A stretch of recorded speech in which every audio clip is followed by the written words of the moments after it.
এদিকে কলকাতা পৌঁছে গিয়েছে বিজেপির কেন্দ্রীয় প্রতিনিধি দল। দলের সদস্য রাজ্য সভাপতি সুকান্ত মজুমদার, বিজেপির রাজ্য সভাপতি ও ভারতী ঘোষ রয়েছেন, অমিত রয়েছেন আমাদের সঙ্গে এই মুহূর্তে।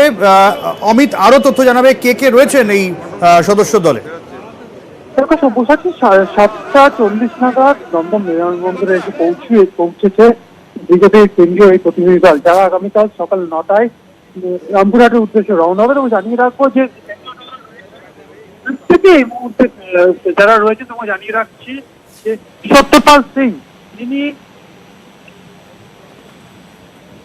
তিনি লোকসভার সদস্য, একই সঙ্গে আরো যে দুজন যারা হচ্ছে রাজ্যসভার সদস্য, ও 5 জনের দল আগামীকাল রামপুরহাট যাবে। এবং তোমাকে জানিয়ে রাখবো সাংস্কৃতিক স্তরে মানে সুকান্ত মজুমদার যেটা বলছিলেন যে 3জন এসছে এই মুহূর্তে দিল্লি থেকে, তারা কোনো না কোনো রাজ্যে, অর্থাৎ সত্যপাল সিং এর কথা যে ধরে নেয় তিনি আইপিএস অফিসার এবং আরো বাকি মানে প্রাক্তন আইপিএস অফিসার, এবং বাকি আরো দুদিন যারা সঙ্গে রয়েছে তারাও কিন্তু প্রাক্তন আইপিএস অফিসার। অন্যদিকে ভারতী ঘোষ, তিনি আমাদের রাজ্যের প্রাক্তন আইপিএস অফিসার। এবং 4 জন আইপিএস অফিসার, প্রাক্তন আইপিএস অফিসারকে নিয়ে এই দল গঠন করা হয়েছে, বিজেপি কেন্দ্রীয় দল। এবং সঙ্গে থাকবে আমাদের রাজ্যের বিজেপি রাজ্য সভাপতি সুকান্ত মজুমদার। কালকে 9টা নাগাদ তারা কলকাতা থেকে রওনা হবে রামপুরহাটের উদ্দেশ্যে, এবং 11:30 নাগাদ তারা যে পৌঁছবে রামপুরহাটে ওই গ্রামে। বেশ, অনেক ধন্যবাদ অমিত।